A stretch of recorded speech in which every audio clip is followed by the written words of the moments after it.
속에서 내 샴푸 향이 느껴진 거야.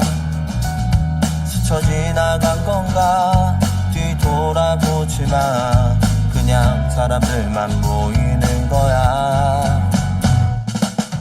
다와가는 집 근처에서 괜히 핸드폰만 만지는 거야. 한번 연락해볼까 용기 내보지만 그냥 내 마음만 아쉬운 거야. 걷다가 보면 항상 이렇게 너를 바라만 보던 너를 기다린다고 말할까. 지금 집 앞에 계속 이렇게 너를 아쉬워하다 너를 연락했다 할까. 지나치는 꽃들 속에서 내 샴푸 향만 보이는 거야. 스쳐 지나간 건가 뒤돌아보지만 그냥 내 마음만 바빠진 거야. 걷다가 보면 항상 이렇게 너를 바라만 보던 너를 기다린다고 말할까. 지금 집 앞에 계속 이렇게 너를 아쉬워하다 너를 연락했다 할까. 어떤 계절이 너를 우연이라도 너를 마주치게 할까. 난 이대로.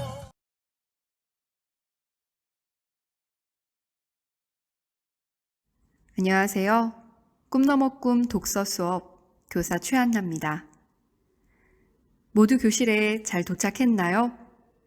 여러분의 등굣길 그리고 우리 독서 교실 오는 길 영상으로 담아봤어요. 어때요? 학교가 그대로인가요? 아님 좀 변한 것 같아요? 다음 주면 드디어 만나겠구나 생각했는데 또 등교가 연기됐죠. 속상하고 안타까운 마음이 좀 위로가 되었길 바랍니다. 첫 순서 감사노트 시간입니다. 우리 요즘 무서운 시대에 살고 있다는 생각 해본 적 있죠? 인터넷, SNS에서는 악플이 넘치고 각종 범죄, 믿을 수 없는 잔혹한 사건들이 계속 들려옵니다.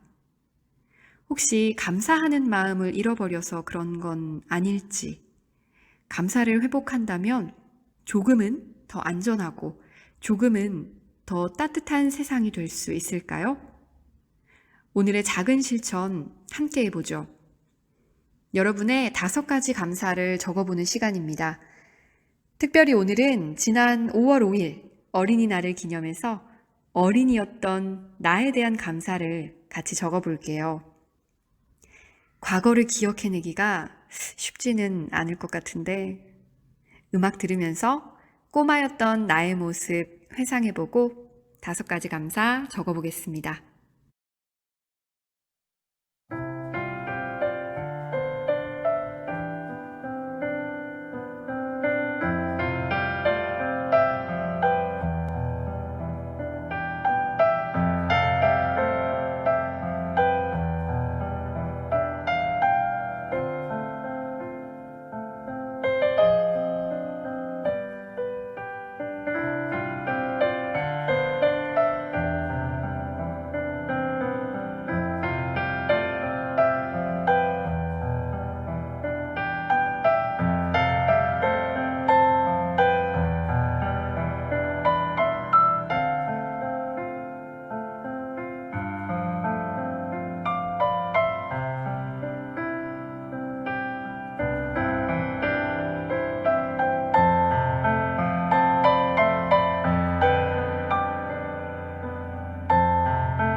마무리됐나요? 18살의 여러분이 꼬맹이 여러분에게 쓴 감사들 너무 궁금하네요. 꼭 우리 커뮤니티에 소개해 주세요. 몇 주 전 화장실에 갔다가 발견한 좋은 문구가 있어서 소개할게요. 감사는 우리를 무장해제시킨다. 살다 보면 후회, 불평, 불만, 주장, 경쟁 등 수많은 생각이 우리를 지배한다. 이런 생각을 하게 되는 이유가 있다. 우리 생각과 반응에는 일리가 있고 확신이 있고 권리도 있다. 그런데 세상은 우리가 기대하는 대로 반응하지 않는다. 해결되지 않았는데 자기 혼자 옳다고 주장하면 결국 자신을 해칠 뿐이다. 이를 해결하는 유일한 방법이 감사합니다 라는 감사 고백이다. 감사의 7가지 언어라는 오규훈 씨의 책에 나오는 글이었어요. 우리의 마음처럼 되지 않는 이 세상에서 상처받지 않고 좌절하지 않고 살아가는 유일한 방법, 바로 감사합니다라는 고백이라고 이야기하고 있네요. 여러분과 감사 노트를 쓰고 있는 요즘이라서 그런지 유난히 화장실의 이 문구가 마음에 확 와닿았었습니다. 이제 친구들의 감사글 소개할게요. 4반 이혁준 학생.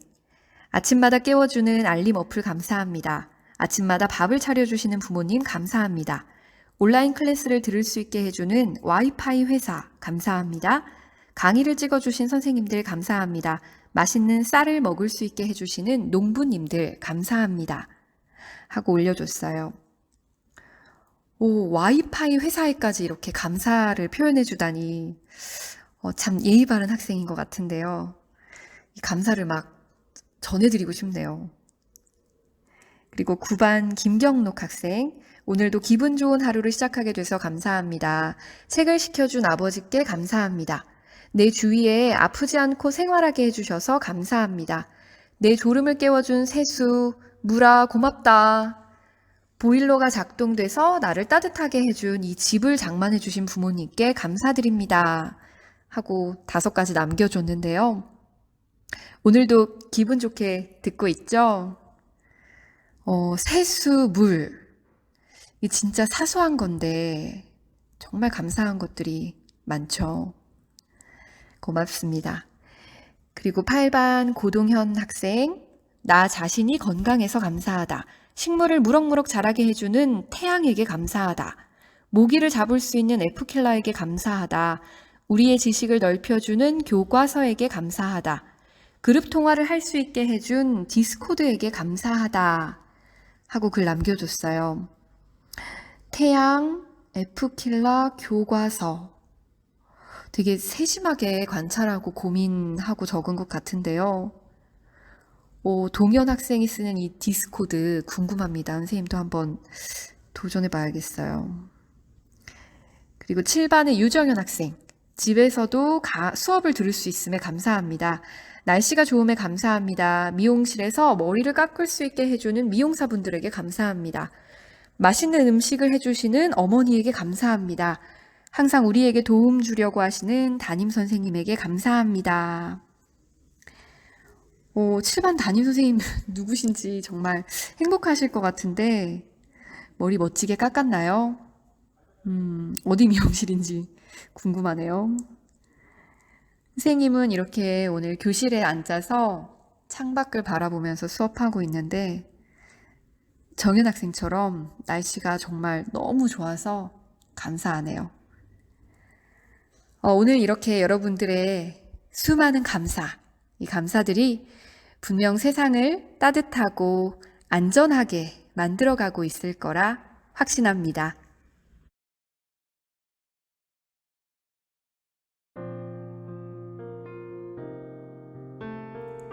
봉식은 전화를 끊었다.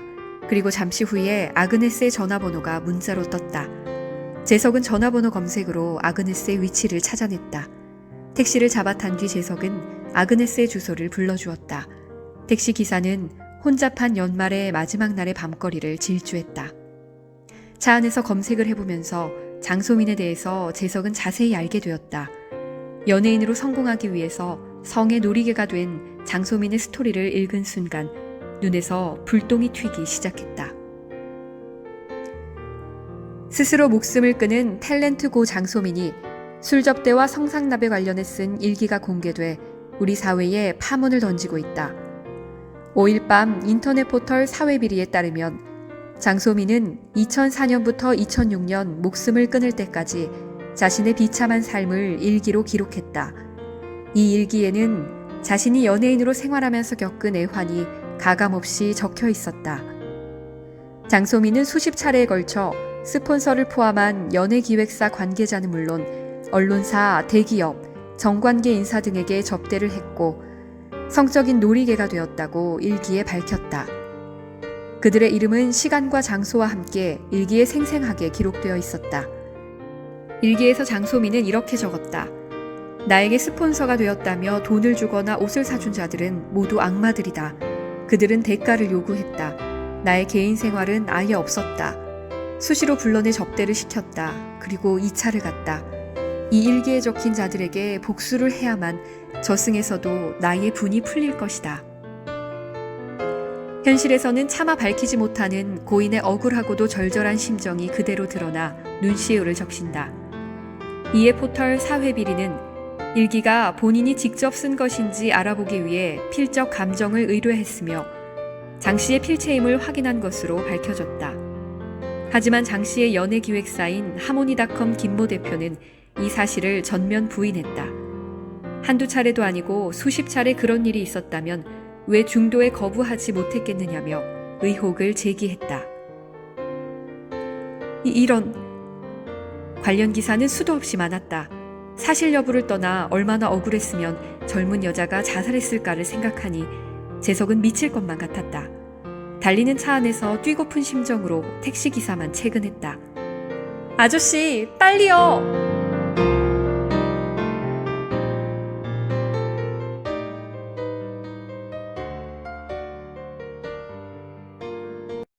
나를 발견하는 책 읽기. 고정욱 작가의 성장소설 까칠한 재석이가 돌아왔다. 함께 읽고 있습니다. 잘 읽고 있었나요? 이 책 오디오북 가격이 4,000원이었는데요. 책 사는 돈은 좀 아깝다고 생각이 드는 친구들도 있죠. 충분히 그럴 수 있습니다. 아직 나에게 꼭 필요하다고 생각하지 않는다면 4,000원도 참 아깝게 느껴질 수 있죠. 하지만 이 4,000원, 여러분이 편의점에서 사 먹는 치킨 2조각, 게임 아이템 몇 개의 가격과 비교해보면 어떤가요? 선생님에겐 커피 한 잔 정도의 가격 되는데요. 우리가 흔히 지출하는 이 돈을 한 번만 아끼면 책 한 권을 읽을 수 있는 거죠. 그러고 보니 아주 못 쓸 돈은 아니기도 한 것 같은데요. 책이 우리에게 치킨과 게임 아이템, 커피 한 잔보다 지출의 우선순위가 되는 그날까지 꿈너머꿈 독서 수업 화이팅입니다. 자, 오늘 함께 읽을 부분은 책의 155에서 200페이지 부분입니다. 7. 헤어짐의 아픔, 8. 스폰서 이 부분인데요. 줄거리 한번 정리해 볼까요? 재석과 보담은 문자 한 통을 주고받으며 입어를 선언하죠. 재석이는 또 보담이가 추천해줬던 책 데미안에 대한 글을 써서 김태훈 선생님께 피드백을 받고요. 민성이는 계속해서 연예인 준비를 하는 향금이를 따라다니면서 그녀를 지켜줍니다. 보담이를 그리워하다가 연예기획사 앞에서 발걸음이 멈췄던 재석이 알아보기 어려울 정도로 화려해진 친구들을 보게 되고요. 민성이를 만나 친구들의 스폰서 이야기를 들으며 우울해합니다. 계속해서 재석이는 김태호 선생님의 코치를 받으며 글을 써내려 가고요. 그런데 보담이에게서 그동안 재석이가 줬던 선물이 담겨있는 상자를 갑자기 받게 됩니다. 재석이 너무 슬퍼서 울죠. 브라키 할아버지와 이야기해보려 찾아가지만 참고 기다릴 수밖에 없다는 말만 듣고 쓸쓸함에 술과 담배 생각이 나는데 엄마의 식당으로 향해서 마음을 다잡고 일을 도와드리고 있던 재석이 갑자기 전화를 받습니다. 바로 위험에 처해 도움을 청하는 보담이의 전화였어요. 봉식이 형에게 보담이와 향금이의 기획사 사장 우태균이 쓰레기에 양아치라는 말을 듣고 급하게 달려갑니다. 달려가면서 스폰서의 진실에 대해서도 기사를 통해서 알게 되고요. 재석이 막 초조해하죠. 이 부분이 바로 앞서 선생님이 낭독해줬던 그 부분이 바로 여기고요.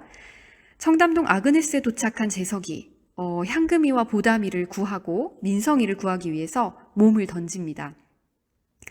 친구들이 무사히 빠져나가도록 막아서다가 연이은 구타를 맞고 정신을 잃죠. 과연 이 책의 결말은 어떻게 마무리될까요? 천안시 도서관이 부분 개관한다는 소식을 좀 전해드릴게요. 이제 책을 여러분 마음껏 빌려볼 수 있게 됐어요. 지난 5월 6일부터 정상 대출이 가능해졌고요. 직접 가서 여러분이 둘러보고 골라서 예전처럼 10권까지 빌릴 수 있어요. 열람실은 아직 열지 않고요. 5월 한 달 동안 연체를 풀어준다고 하니까 필요한 친구들 꼭 들러서 책도 빌리고 연체도 풀면 좋겠네요. 마스크 쓰고 가는 거 잊지 말고요. 그럼 오늘 읽은 부분에 대해서 함께 생각해 볼까요? 질문 2가지를 준비했습니다. 1번, 내가 재석이라면 위기에 처한 친구들을 구하기 위해 달려간다, 안 간다. 그 이유는? 재석이가 욱할 뻔한 때가 이 책에 몇 번 있었어요. 보담이의 기획사에 찾아갔을 때 주먹이 올라오는 걸 몇 번이고 참죠. 또 기말고사 마지막 시험 전날 독서실 앞에 나와서 착잡한 심정에 담배 생각이 났고요. 또 브라키 할아버지를 뵙고 돌아오며 쓸쓸한 마음에 담배와 술을 떠올립니다. 하지만 여기까지 매번 참는 모습을 보여주죠. 지난날과 같이 방황하고 싶지 않아서 재석이는 참고 참으면서 목표를 향해 조금씩 노력합니다. 그런데 참지 못하고 달려가는 상황이 발생해요. 바로 보담이 향금이 민성이를 구하기 위해 1초의 고민도 없이 달려가는데요. 나라면? 내가 재석이라면 어땠을 것 같나요? 다시 예전처럼 위험하고 난처한 상황이 벌어질 게 뻔한데 말이죠. 여러분이라면 어떻게 행동했을지 그 이유와 함께 간단히 적어보세요. 그리고 2번, 연예계 스폰서와 장소민 기사에 대한 나의 생각은? 요거 좀 민감한 문제인데요. 오늘 한번 짚고 넘어가 보도록 하죠. 스폰서와 같은 유혹으로 인해 꿈을 위해 향해 달리다가 피해를 입는 연예인 지망생, 그리고 달콤한 속임수로 그들에게 피해를 주는 권력자들. 요즘은 비단 여성의 문제만은 아닌데요. 여러분은 어떻게 생각하나요? 2009년 실제로 우리나라에서 이 책의 기사 내용과 아주 비슷한 사건이 있었습니다. 바로 고 장자연 사건인데요. 아마 뉴스나 신문을 통해 알고 있는 친구들도 많이 있을 거예요. 사건이 일어나고 9년 후에 지난 2018년 장자연 사망 사건 재조사를 원하는 국민청원이 있었습니다. 그리고 정말 재조사가 들어갔고요. 지금도 계속 논란이 이어지고 있습니다. 진실이 정말 궁금한데요. 이제 막 스타로의 길을 걷기 시작한 이들의 선택이 참으로 안타깝다. 투명한 수사와 처벌로 앞으로는 이 같은 희생자가 나오지 않아야 된다. 또 연예계 관행이 이제는 바뀌어야 한다. 건강한 스폰서 제도가 활성화됐으면 좋겠다. 등등 여러 의견이 있을 수 있겠는데요. 여러분의 생각, 감사노트 메모칸에 남겨주세요. 세상을 바꾸는 시간 15분. 오늘은 직업을 버리고 꿈을 찾다 라는 강연을 준비했습니다. 우리 어떤 직업을 가지면 좋을까? 내가 잘할 수 있는 나에게 꼭 맞는 직업은 뭘까? 하고 치열하게 고민하고 있잖아요. 그런데 이 강연을 듣고 좀 생각을 달리할 수 있을 것 같아요. 아시아 최초로 프랑스 최고 권위의 건축상 폴 메이몽상을 수상한 건축가 백희성 씨는 이렇게 말합니다. 직업은 꿈을 향해 나아가는 통과 지점이다. 꿈을 이루기 위한 도구다라고요. 또 경쟁 속에서의 최고보다는 행복을 추구하고 실패를 즐기며 다양한 경험을 하라고 말합니다. 꿈 넘어 꿈이 다시 떠오르는 순간이네요. 공모전 수상이라는 화려함 뒤에 그의 어떤 실패들이 숨어 있을지, 그 실패들이 지금 그를 꿈을 향해 어떻게 이끌어가고 있는지 귀 기울여 들어봅시다.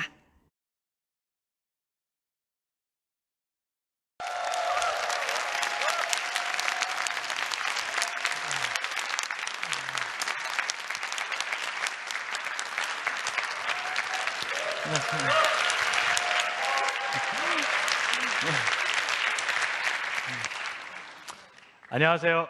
백희성입니다. 예. 전 프랑스 파리에서 왔고요. 저는 사실 여기 이 자리에 쓴 이유는 전 성공한 사람으로서 쓴 건 아닙니다. 사실 성공하지도 않았고요. 그리고 사회적 성공을 바라지도 않습니다. 그냥 남들보다 좀 도전을 많이 하는 그런 사람으로 봐주셨으면 좋겠어요. 사실 여러분들하고 거의 차이가 없습니다. 저도 지금 매번 도전하고 실패하고 그런 이야기를 통해서 제가 여러분들에게 한 가지 메시지를 전하고 싶어서 이 자리에 쓰게 됐습니다.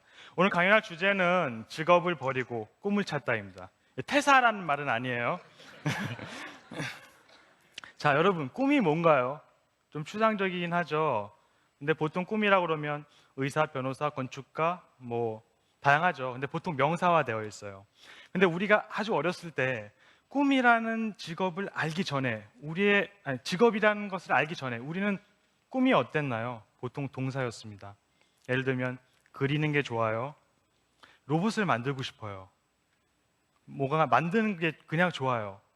근데 어느 순간부터 그리는 게 좋으니 화가가 되어야만 했고 로봇을 만들고 싶으니 과학자가 되라고 했습니다.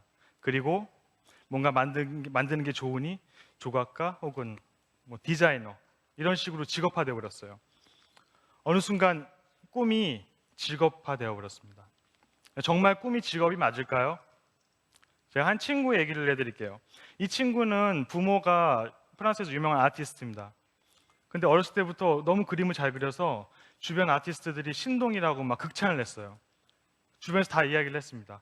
너는 화가가 될 거야. 이 친구는 화가가 되었을까요? 뭐가 됐을까요? 아이러니하게도 이 친구는 판토마임 예술가가 됩니다. 이렇게 하신 거 있죠? 우리는 모두 다 얘기를 했어요. 너는 꿈을 버렸다. 왜냐? 너는 화가가 되고 싶지 않았느냐? 근데 그 친구가 하는 말이 자기는 꿈을 버린 적이 한 번도 없었답니다. 지금도 그리고 있대요. 허공에. 그리고 그 친구가 하는 말이 세상에서 가장 아름다운 붓은 손이랑 몸짓 그리고 표정이라고 했습니다. 그 친구 지금 아프리카에 있어요. 아프리카의 꿈과 희망을 잃은 어린이들에게 그림을 그려주고 있다고 합니다. 허공에. 멋지죠? 정말 꿈이 직업이 될 수 있을까요? 저는 직업은 꿈이 될 수 없다고 생각합니다. 직업은 단지 꿈을 위한 도구라고 생각을 합니다. 그리고 그 도구는 하나가 될 수도 있지만 여러 개가 될 수도 있다고 생각을 해요. 꿈은 하나지만 직업은 여러 개가 될 수 있다고 생각합니다.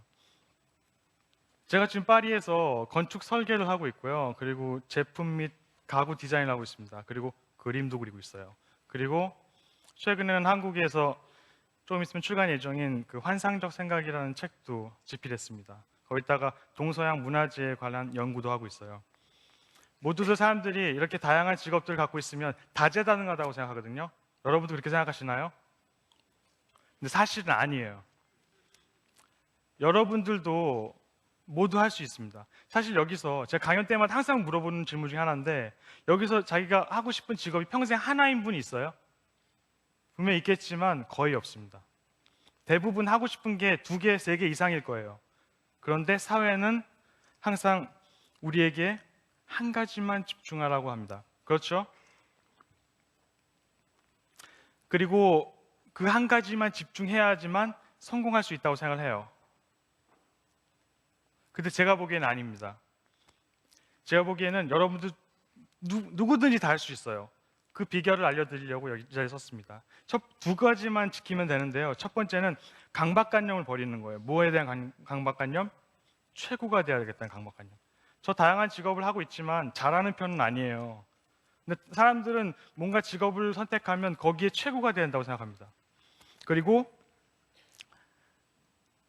최고가 되기 위해서는 반드시 경쟁을 해야 된다고 해요. 여러분, 경쟁이 뭔가요? 경쟁이라는 말은요, 같은 목적을 두고선 좀 더 큰 이익을 얻기 위해서 서로 겨루는 것을 의미해요. 근데 경쟁이 항상 우리한테 주는 게 뭐예요? 소수의 승리자와 다수의 패배자. 저는 경쟁이 너무 싫어요. 경쟁이 사실 더 더럽다고 생각해요. 왜냐하면 항상 그 실패자 쪽에 한 명이 꼭 저였어요. 근데 꼭 경쟁을 해야 될 것처럼 얘기를 해요. 근데 제가 경쟁 속에 허덕였을 때 저 스스로에게 물어본 대화가 있어요. 왜 달리는 거니? 최고가 되기 위해서. 왜 최고가 되려는데? 최고가 되면 행복할 것 같아서. 달리는 동안 행복하지 않아? 달리는 건 경쟁이야. 고통이지. 끔찍하지. 만약 달리다가 최고가 되지 못하면 어떡해? 낙오자가 될 거야. 상상도 하기 싫어. 쓸데없는 생각하지 말자. 이랬어요. 근데 어느 순간 경쟁에서 벗어나면 양상이 좀 다르게 변해요. 왜 달리는 거니? 행복하기 위해서. 달리면 행복해? 달릴 수 있어서 행복해. 달리다가 힘들 때면 어때? 그때도 행복해? 그때는 걷는 거야. 잠시 쉬면서. 다시 뛸 힘은 보충하면 돼. 그 사이에 누가 추월하면 어떡해? 이게 제일 무서운 거죠. 내 결승점과 나를 지나는 사람 결승점이 다른데 이게 어떻게 추월이야? 그럼 저기 보이는 결승점은 뭔데? 그것은 모두에게 결승점일지 몰라도 나한테는 통과 지점뿐이야. 여러분, 직업이 꿈이 되는 순간은 모두 다 같은 결승점을 얻게 됩니다. 예를 들어 볼까요? 제가 건축가니까 건축가 예를 들어 볼게요. 건축가가 꿈입니다. 그러면 어떻게 됐든 결국 최고의 건축가라는 똑같은 결승점을 갖게 돼요. 경쟁을 피할 수가 없습니다. 근데 꿈을 조금 바꿔서 동사로 만들어버리면, 직업화하지 않고 동사화하면, 난 뭔가 새로운 걸 만들고 싶다. 그러면 건축가들과 경쟁하면서 그 최고의 건축가라는 그 결승점이 저한테는 통과 지점이에요. 왜냐? 그거는 내가 새로운 것을 만들기 위한 한편의 도구니까. 도구는 수없이 많아요. 경쟁을 피할 수 없다고 생각하시는 분들 너무 많아요. 근데 한 가지만 여쭤볼게요. 지금 결과가 주는 행복을 위해서 경쟁 속에서 허덕이고 있어요. 근데 만약에 결과가 틀어지면 어떡해요? 그땐 감당할 수 없는 불행이 다가오죠. 우리 정말 열심히 살고 있잖아요. 근데 열심히 살고 있는데도 OECD 가입국 중에 자살률이 1위예요. 열심히 살고 있는데도. 결승점이 같아서 그래요. 결승점이 서로 다 달라야죠. 그리고 또 하나, 최고가 되어야 되는 강박관념 버리는 것 이외에 또 하나가 있어요. 도전에 대한 실패를 당연히 수용하기예요. 사실 실패를 좋아하시는 분들은 없을 거예요. 저도 딱히 좋아하진 않아요. 근데 지금은 실패를 즐기는 편이에요. 실패가 저한테 주는 굉장히 많은 영감들이 있거든요. 여러 가지 직업들에 대한 도전들 하면서 매번 처음에 만난 것들은 이 실패라는 놈이에요. 여러분들이 지금 하고 싶은 일을 하는데 실패가 오지 않을 거라고 생각하시는 분은 없을 거예요. 근데 부정하고 싶죠. 제가 도전을 하면서 여러 번의 공모전을 많이 했는데 제가 몇 번을 당선했고, 그리고 지금까지 61번 낙방했어요. 근데 정말 아이러니한 건 대부분의 지인들과 저를 아는 모든 사람들, 그리고 매스컴마저도 제가 당선된 거에만 초점을 맞춰요. 근데 저는 당선된 걸 초점 맞추지 않고 61번의 낙방으로도 살아남은 저를 평가합니다. 당선된 거 되게 중요하다고 생각하는데 이렇게 생각하시면 돼요. 우리가 사막을 걷고 있어요. 근데 어느 날 갑자기 우연치 않게 오아시스를 만났어요. 이게 당선이에요. 오아시스에 앉아서 목을 축일 수 있어요. 근데 그 오아시스를 뜯어갈 수는 없어요. 그대로 있는 거예요. 근데 그 당선된 거, 그 작은 결과에 매달려서 계속 물만 마시고 있으면 사막 횡단 못하죠. 무슨 말인지 아시겠죠? 결국 지나가는 거예요. 제가 당선이 목적이었으면 이렇게 못했어요. 전 당선이 목적이 아니었어요. 뭔가 새로운 것을 만드는 도전을 계속 해보고 싶었고, 그 도전을 위해서 공모전이라는 걸 이용한 겁니다. 그리고 가끔은 억지로 실패를 해봐요. 준비 없이 실패를 해보려고 합니다. 그래서 이런 말 많이 해요. 때론 준비 없이 우린 실패를 해봐야 된다. 제가 처음에 그림을 시작할 때 제가 물감을 잔뜩 사왔어요, 화방에서. 근데 뭘 하나 빠뜨렸어요. 뭘 것 같아요? 붓. 붓이 없이 그림을 그리겠다. 근데 사실 저는 그때 붓이 왜 필요한지 몰랐어요. 붓이 필요하다고 생각을 못했고, 붓 없이도 우린 그림 그릴 수 있다고 생각했거든요. 왜냐면 우리한테는 손가락이 있으니까. 손가락 그릴 수 있잖아요. 태초의 원시인들처럼, 아이처럼. 물감으로, 손에 물감을 묻혀서 물감의 질감과 색감을 몸으로 느꼈어요. 그러다 보니까 어느 순간 그림을 그리는데 아주 세밀한 그림이랑 조금 큰 그림을 그리려고 하다 보니까 손가락에 한계가 있는 거예요. 그래서 붓도 딱 2개만 사요. 손가락보다 작은 거 하나, 큰 거 하나. 그 손가락으로 그림을 막 그리기 시작했어요. 그리고 나서 드는 생각이 이었어요. 붓은 정말 위대한 거구나. 붓이란 도구가 정말 위대하구나. 여기서 끝나지 않았어요. 세상의 모든 것들은, 모든 만물은 붓이 될 수 있겠구나라는 걸 알게 됐어요. 이 외에도 다양한 작품들을 다양한 도구로 그리기 시작했어요. 만약에 제가 그림을 그리고 싶었을 때 주변의 조언에 의해서 아뜰리에나 아니면 그림을 교육해주는 기관에 들어가서 그림 교육을 받았다면 저는 남들과 똑같은 그림을 그렸고, 그리고 제가 그림을 그리고자 했었던 그 감정들을 제대로 직시하지 못했을 거예요. 준비 없이 도전했고 시행착오는 많았지만 그 속에서 저는 굉장히 독특한 감정을 느끼게 됐어요. 또 다른 사례가 있는데, 2 친구가 있어요. 사진을 찍는 것을 하고 싶어 했던 2 친구가 있습니다. 한 친구는 프랑스와고 한 친구는 크리스티나였어요. 2 친구가 같이 시작을 했어요. 사진 찍는 걸. 프랑스와는 제일 먼저 잡지를 구독했어요. 그리고 갤러리에 갔고, 그리고 수많은 사진 역사책을 뒤져보면서 사진에 대한 공부를 했어요. 기술도 물론 이제 연말했고요. 1년이 지났을 때 그의 사진은 너무 아름다웠습니다. 저는 가끔씩 그의 그림을 보고서 그때 그랬어요. 너의 그림은 너무 아름답다고. 사진 같지 않았어요. 그림처럼 아름다웠어요. 근데 크리스티나는 맨날 이러고 다니는 거예요. 그래서 제가 물어봤어요. 야, 사진기를 사. 뭐가 돈이 아깝다고. 사진 찍고 싶다는데 왜 사진기를 안 사? 그 친구가 이렇게 얘기합니다. 자기가 왜 사진을 찍고 싶은지, 무엇을 찍고 싶은지, 그거에 대한 해답이 생기기 전까지는 카메라를 사고 싶지 않다고요. 6개월 동안 이러고 다녀요. 처음에 한심했죠. 정말 1년 후에 그 친구의 사진을 봤는데 제가 봐도 너무 못 찍은 거예요. 2년이 지났어요. 굉장히 이상한 일이 벌어집니다. 프랑스와는 더 이상 사진을 찍지 않습니다. 그리고 크리스티나는 이제서야 사진 역사를 공부하고 갤러리에 가서 아티스트들과 대화를 하고, 그리고 여러 가지 기술들을 습득하고 그랬어요. 아이러니하죠. 2 가지 타입이 보이세요? 자기가 원하는 것을 빨리 이루기 위해서 먼저 기술을 습득하고 남이 준 정보를 습득했었던 프랑스와는 자기가 왜 사진을 찍고 싶어 했는지 지금 기억하지 못합니다. 크리스티나는 자기가 왜 사진을 찍고 싶은지 그것에 대해 먼저 고민했기 때문에 그것을 쌓아 올렸어요. 그리고 그 다음에 자기가 필요한 게 무엇인지를 알게 됩니다. 그걸 공부하기 시작한 거예요. 크리스티나는 지금 사진 작가가 됐습니다. 여러분 보이세요? 우리가 가끔씩 그 실패를 충분히 겪어볼 필요가 있습니다. 어쩔 때는 모두가 겪는 실패라도 겪어볼 필요가 있어요. 왠지 아세요? 같은 실패를 겪는다 하더라도요, 모두 다 각자 다른 경험을 얻습니다. 이게 사실이에요.